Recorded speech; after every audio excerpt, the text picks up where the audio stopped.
Welcome to Retrosmile.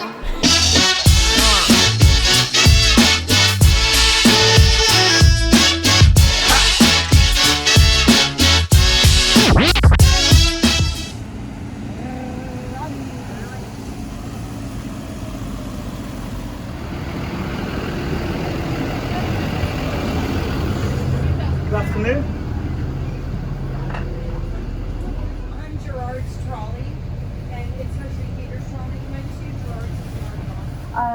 So, welcome to the world famous Universal Studios Hollywood Tour V.I.P edition.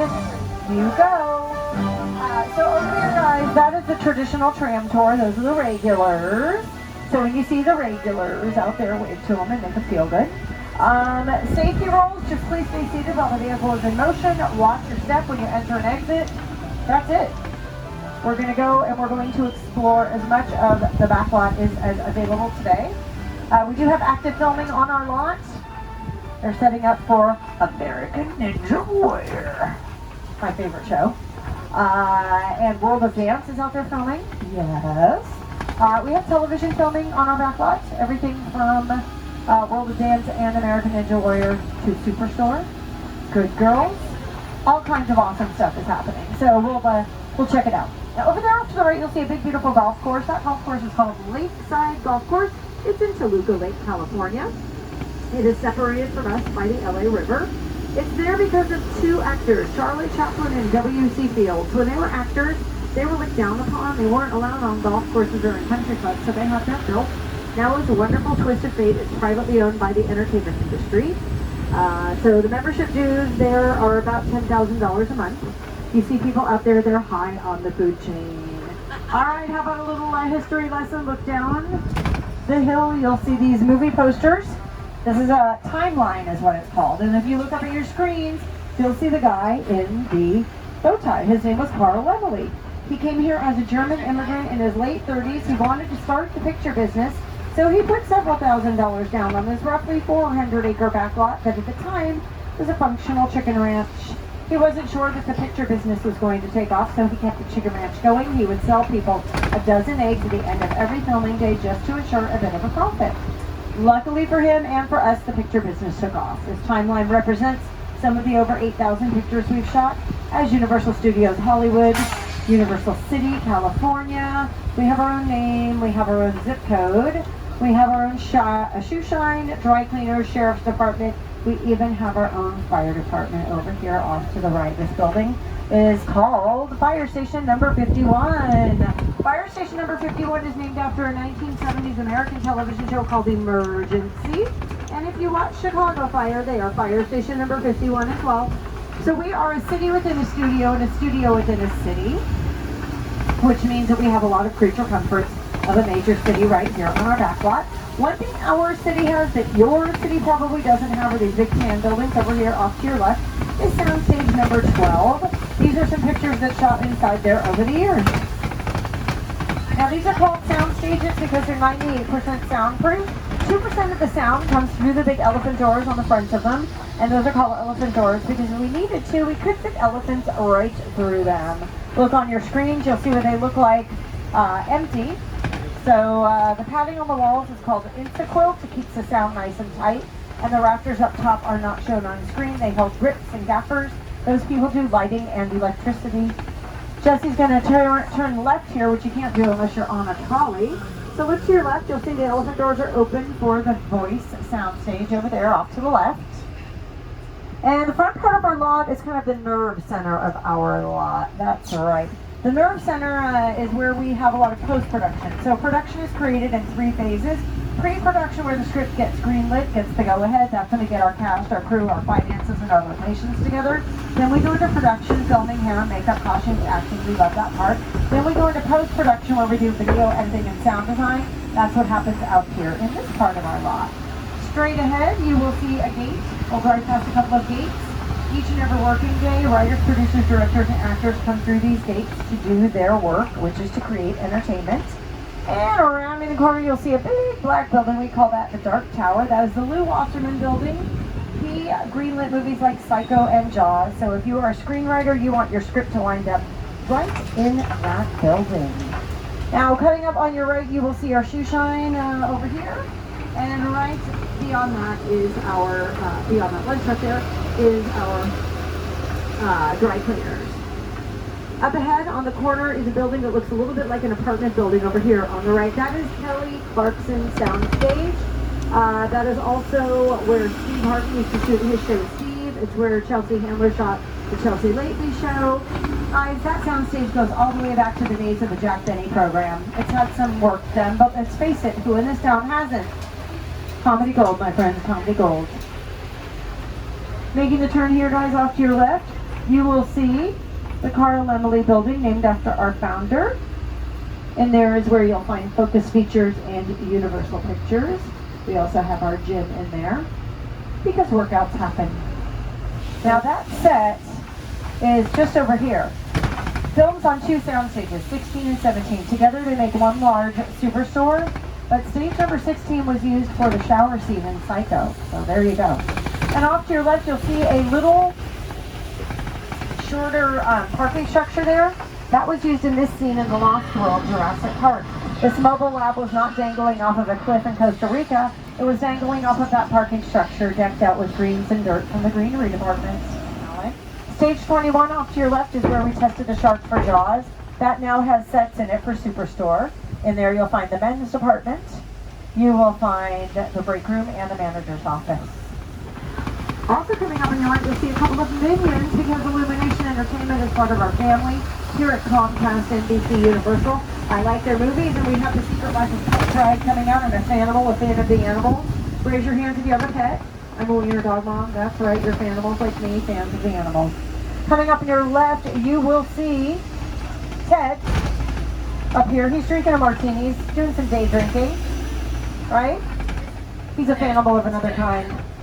On your right are stages 43 and 44. They house the show Good Girls, and it's also where The Good Place used to shoot. Any Good Place fans? Cool. Off to your left are our production bungalows. Back in the golden age of Hollywood, these were dressing rooms for some of Hollywood's biggest stars like Rock Hudson, Doris Day, Jimmy Stewart, Lucille Ball. Now they house a lot of different production companies. Sir Alfred Hitchcock had a few bungalows when he worked out here. He enjoyed making cameo appearances in most of his movies, but he was smart. He always did it within the first 5 minutes of every film, so his audience members wouldn't get caught up looking for him and not pay attention to the storylines of his movies. He was nominated for several Academy Awards, never won a single one, but luckily for us, he made some pretty phenomenal pictures in his day. Look up at your screens, you'll see some West Highland Terriers on the ends of leashes. Those were his. He was a Fanimal too. Who knew? We do, and now you do too. Thank you, Jen. All right, guys, now off to your left, you'll see stage number 22. That was home to Will and Grace. Right next door to stage 22 is stage 23. We have taken the wall out in between those two sound stages for shows like America's Got Talent and, of course, World of Dance.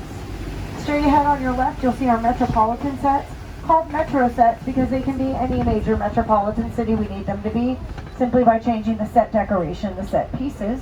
Those are any objects that establish a location. They depict economic status, time reference, and location, so we only bring them out when we're going to film because they differ depending on the look we want to create. So an upscale 1950s Americana neighborhood will have very different set decoration than a down south modern neighborhood, where set decoration can actually include things like police tape, bars on the windows, graffiti with the washable paint, and even the litter. Now, who is a fan of American Ninja Warrior? Anybody? Yeah? Look over here to the left. You will see the beginning portion of the obstacle course. I get very excited. See the stairs? Yeah, you can jump over to the other side. You're all right. Jesse, can you raise that? Would you mind? Thank you. Look at that, you guys. See it? I've met them and I lose my mind. Let's just put it that way. I really feel like that should become an Olympic sport. Parkour. It's pretty cool. So over here is a round building on the right here. Those are underwater tanks, so we fill it up with water. Put the actors inside with their set pieces and their hand props. And then they open the doors on the outside with windows in front of them, and they're able to film from the outside in, keeping the crew and, more importantly, the equipment nice and dry.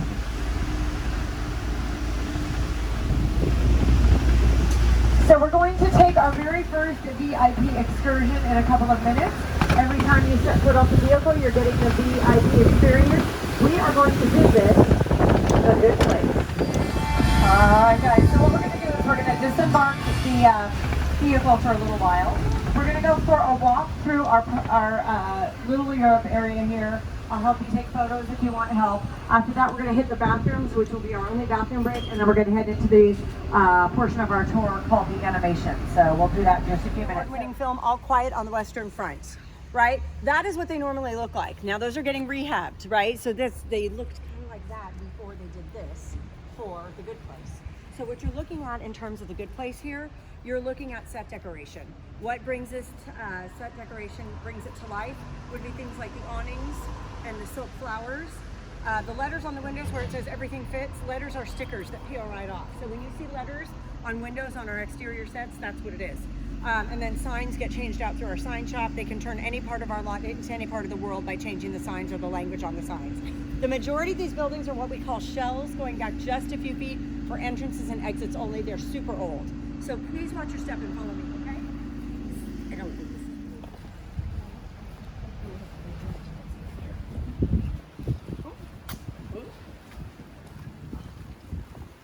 All right, so when I'm talking about set decoration and set pieces, and I was saying there are objects that establish a location, the paint, the flowers, the lamps, the detail in this area gives you a feeling, right? It's called Flower Alley. It was called Flower Alley for The Good Place. But standing here, you kind of go, oh, this makes me happy. These joyful colors, right? Really, really cool. So that's how we change things. Great manipulators when it comes to movies and television, music, right? And color, those are great manipulators. And anything visual will go ahead and change your way of thinking things. So come on this way. The movie Pirates of the Caribbean. So the archway that you just walked through going down the Pirates of the Caribbean, and then they called cut, and he came running out of that archway, the white archway there, grabbed a sword out of a statue's hand there, kicked the brown doors open, come on this way, and got into a sword fight with Orlando Bloom. Now that scene, the interior's filmed on a different soundstage over at Disney, right? But at the end of the day, we all share and share alike. We only compete at the box office. Now notice how this little road, when you're standing back there, like even stand here over to this side, look down, you can't really tell how long the street is, right? If you're standing there and you're looking up here, you can't really tell how long the street is either. All of our streets bend and curve and are very, very narrow, so we can capture traffic moving in both directions on film. It also gives the illusion, it's called forced perspective, that the street goes on forever. So this area, even if you're just standing here, it looks so much bigger than it actually is, right? That's why when people come here, they go, wow, everything's so small, it looks so much bigger on television. Yes, it does. So in addition to that, you guys, come on over here. You see, as you get closer, well, that's not really a real size building here. Why? Because it's not a building, it's called a flat. And then over here, when you see bricks and stones on buildings, they are called skid. They're a thick textured plastic. They get heated, fresh, molded, painted, and applied to the outside of the building. This is great.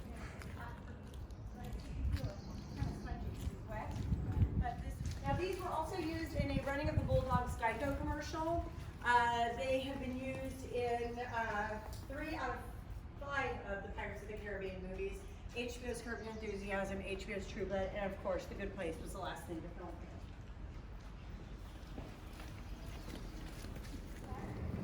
It's dripping, but if you want to stand right here and take a picture of the yogurt gourd, do that, and then zoom in on the picture and see some of the flavors that you wouldn't be able to do unless you stood here. You want to just zoom in on it and take a picture of it. You made lobster. Guava. Spelling necessary right the first time. Like that kind of stuff. Follow me this way.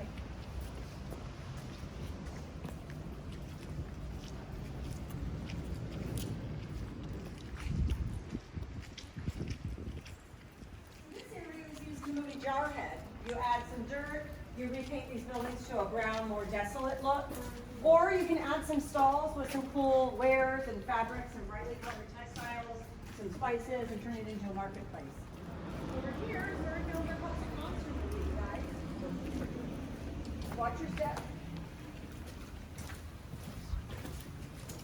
So our monster movies included The Mummy, Frankenstein, Dracula, The Wolfman, The Hunchback of Notre Dame, even The Invisible Man.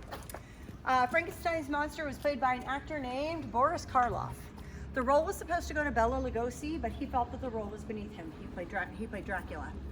And he figured that the role was just grunting and shaking of fists. So he told the casting people to hire a background actor. So they gave that role to a background actor called William Henry Pratt. That was Boris Karloff's real name. Changed his name to Boris Karloff because he wanted to sound more sinister. And he changed it after he won the coveted role. Now I hear the regulars coming up, so you can wave to them and make them feel good. But just standing here and looking around, although these buildings have had work done, they've reclassified the structures, added a whole lot of set decoration. These definitely go way back. And the history of the people that worked here and built here is amazing. Now, if you are a Good Place fan, that is the railway station right there. What fan? I'm sorry. Good Place. The Good Place. Yeah. Yeah. Yeah, it's the last thing that filmed here. Yeah, yeah. And we get a ton of fans that come through. It's crazy. It's a good show. All right, guys, so we'll go back down and we'll go into all chocolate everything. If you guys want to use the bathroom, we can use it. And then we'll hop back on the trolley and cruise around a little bit. Did you say Thursday night? Were you? Yeah, what night? And hockey. It's going to be, does hockey stop too?